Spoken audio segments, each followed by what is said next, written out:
Okay, the next track is If I Can't.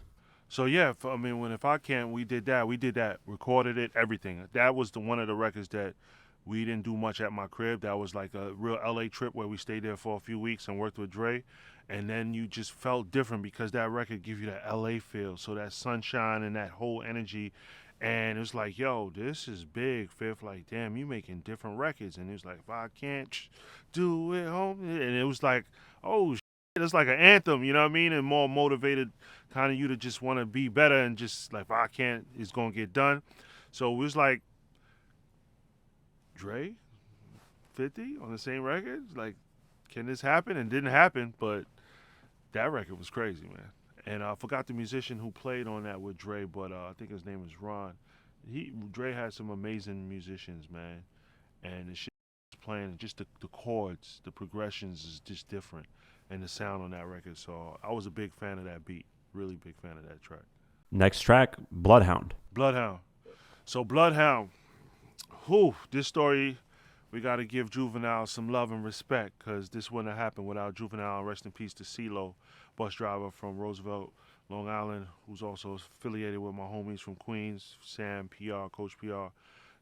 Sam and Coach PR called me. It's like, yo, uh, Juvenile is in New York, and our cousin is driving him. He's the bus driver. So CeeLo was the bus driver for all of the Cash Money, and they would literally drive this bus like it was a SUV. You want to go to the grocery store? That they go to a show, the bus. They go to a hotel, but bus everywhere. Go to a bathroom, bus. So they pull up in my crib on the bus.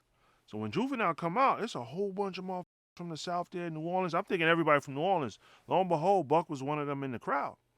So as he came to the crib, we start cutting records with UTP, and that's where you hear it on the first 50 Cent is the Future.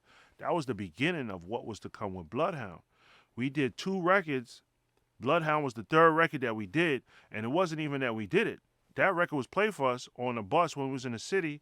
Went to go check Juvenile again. Fifth was cool. We're going to see him on the bus. We're on the back of the bus, them playing music, cutting records, and Buck played that on the bus. So now 50 look at me, I look at him. Me and Buck stay in touch. I'm texting Buck, calling Buck. I even text him, calling him. So eventually, Yayo gets arrested, and we're like, yo, I'm like, yo, Fifth, let's call Buck and let's, see if we could, Fifth's like, call him. See, I was pushing for him. That same with game. I'm the one that bringing the ones out in and trying to see if we could get the South in and the West in. Buck had this cool energy, and then it was like, yo, Buck, come with us and da da da. He come to New York. We go through that again, and then Buck 50 is like, yo, I need some for the Southern market. This record got that vibe for me, and I want to make sure I hit the Southern market with the right record. So 50 and what's the producer name? Um, Sean Blaze from Houston. Come with the session. They had the session. I'm like, holy shit. I'm like, all right, let's fine tune some of this and that, and then we take the session, pull out some Buck verses. 50 come in, lay his hook, over.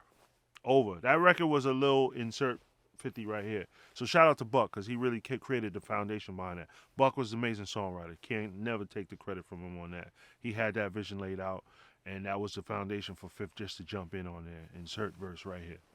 Insert, you know what I mean? The hook, everything. So Buck was on it. If you want to see this full interview without having to wait, you can join our YouTube memberships program for just $8 a month. You get the full interview, behind the scenes footage, and no ads. If you want more, you can join our Patreon at patreon.com/diverse mentality. And for $10 a month, you can not only get these full interviews immediately, but also get uncut and ad-free documentaries as well. The link is in the description for both.